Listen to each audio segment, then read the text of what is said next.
शिंदे सरकार GR काढायचा प्रयत्न करतो हे अतिशय बेकायदेशीर आहे. म्हणजे खरं देशद्रोही असेल ते सरकार आहे.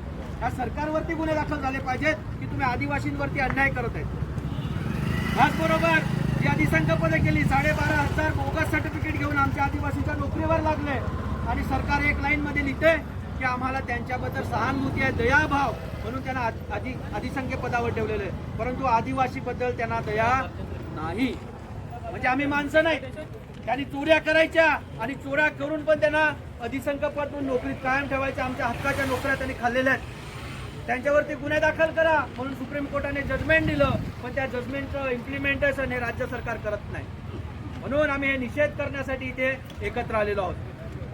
धनगर सारखे जे आहेत, काल परवा ते गॅजेट व्हॉट्सअपला फिरतंय की धनगर मध्य प्रदेशमध्ये मराठा समाजाचे ओपन समाजामध्ये येतात, त्याचं गॅजेट आहे. ह्याच्यापूर्वी धनगरांना ओबीसी मध्ये आरक्षण होतं, आता NT मध्ये आरक्षण आहे, तरी पण त्यांचे काय भूक कमी होत नाही. त्यांना आदिवासींचं पण चोरायचं आणि त्यासाठी हे सरकार त्यांना पाठीशी घालतंय. अशी दुर्दैव परिस्थिती आमची आहे. आणि म्हणून या देशामधली जी लढाई आहे ती आपल्याला समजून घेतली पाहिजे की आम्ही इथले होणार आहोत. हजारो वर्षापासून राहणारे लोक आहेत आणि म्हणून मी लोकांना सांगतो की 1947ला आदिवासी इथे आलेला नाही. तुमचं संविधान अस्तित्वात नव्हतं, त्याच्या हजारो वर्षापासून आम्ही जमिनीवर राहतो आणि आमचा हक्क कुठे आहे? तुम्ही फक्त 5वी अनुसूची 6वी अनुसूची पैसा कायदा करून ते फक्त कागदावर ठेवलेलं आहे. तुमच्यात हिंमत नाही. इम्प्लिमेंटेशन केलं पाहिजे, कारण तुम्हाला आम्हाला अधिकार द्यायचेच नाही. आज इथे पैसा भरतीचा विषय आहे. हातातोंडाशी आलेला घास.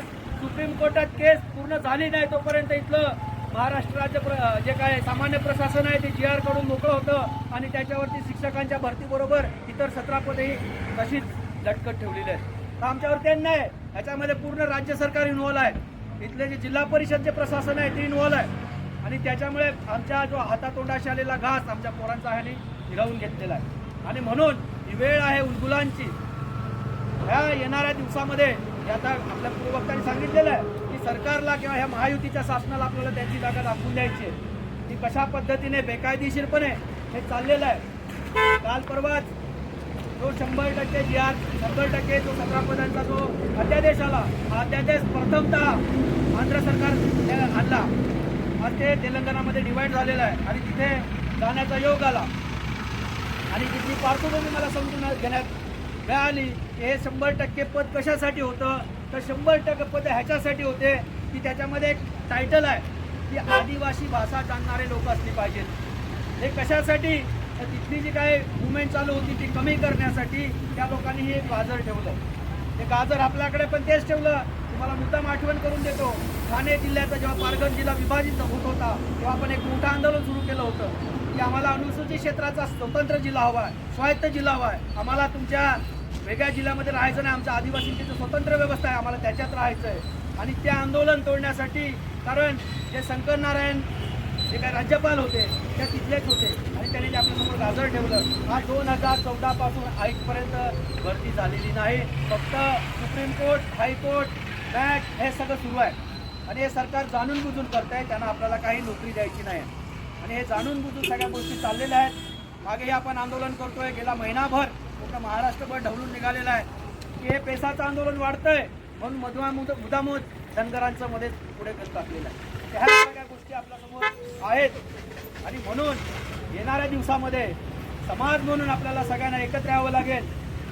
बऱ्याच लोकांनी खंत बोलून दाखवली की ज्यांच्यासाठी नोकऱ्या पाहिजेत तेच नाही आहेत. ही काय हरकत नाही. शेवटी बापाला जबाबदारी घ्यावी लागते. आमचीच पोरं आहेत, आम्हाला समजून घ्यावं लागेल आणि आंदोलन काही असतं आम्हाला सरकारपर्यंत ती गोष्ट पोहोचवावी लागेल. त्यामुळे अजून मेलेले नाहीत, जिवंत आहोत आणि हे जिवंतपणाचं लक्षण सांगण्यासाठी आम्ही आमचा हक्क बोलण्यासाठी इथे आलेलो आहोत आणि ते सांगण्यासाठी आपण सर्वांनी इथे निवेदनासाठी जाणार आहोत. ऊन खूप जास्त आहे, बोलण्यासारखे बरेच विषय आहेत आणि मी असं अपेक्षा करत नाही की आपल्यातून कोणाला काही जास्त इजा व्हावी, कारण हे ऊन खूप वाईट आहे. ऑक्टोबरची हीट सुरू झालेलं आहे आणि म्हणून जाता जाता एवढंच सांगतो की आम्हाला जे काही इलेक्शन येईल, बाकीच्या गोष्टी येतील, पण लढाईच काही संपत नाही. आम्हाला ह्याच्याही पुढे लढावं लागणार आहे. कारण एकंदरीत एक अनुभवी माणसाचा शेवटचा शब्द सांगतो की भले संविधान जे काही दिलेलं आहे त्या संविधानातला एक पार्ट आहे 5वी अनुसूची आणि 6वी अनुसूची जे आदिवासींसाठी दिलेलं आहे, पण सरकार आपला हक्क सोडायला बघत नाही, आपलं स्वतंत्र आपल्याला द्यायला बघत नाही. एक मोठ्या राज्यपालाने हे मला गोष्ट सांगितली की सरकारची बिलकुल इच्छाशक्ती नाही, त्यांना तुमच्यावर कंट्रोलच करायचं आहे, म्हणून तुमची 5वी अनुसूची किंवा 6वी अनुसूची मान्य करणार नाहीत. हे एका राज्यपालाचं स्टेटमेंट आहे. हे खूप महत्त्वाचं आहे आणि म्हणून येणाऱ्या काळामध्ये आम्हाला लोकांमध्ये जनजागृती करावी लागेल की कायदा काय सांगतो.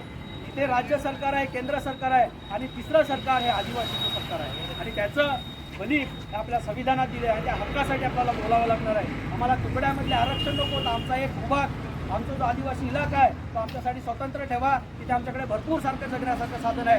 तुमची व्यवस्था नव्हती, तुमचं मेडिकल फॅसिलिटी नव्हती, एज्युकेशन नव्हतं, तेव्हा हजारो वर्षापासून आम्ही आदिवासी लोक खूप सुखासमाधाने जगलो.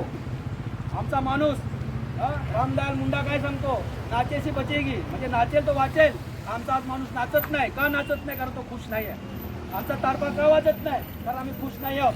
कारण आमचं सगळं जल जंगल जमीन आमची संसाधनं हे सरकारने हडप करायचं काम सुरू केलं आहे. काय आपण बघतोय, बुलेट ट्रेन आहे, वडोदरा एक्सप्रेस आहे, सगळ्या गोष्टीची सरकार अतिशय देशद्रोहीपणाने आमच्या जमिनी बळकावत आहे. हे सगळं संकट आपल्यावर आहे. येणाऱ्या काळामध्ये आपल्याला ही लढाई मोठ्या टप्प्यात घेऊन जावं लागणार आहे. जे आम्ही स्वप्न बघितलं होतं स्वायत्त पालघर जिल्ह्याचं, ते अजून पूर्ण झालेलं नाही.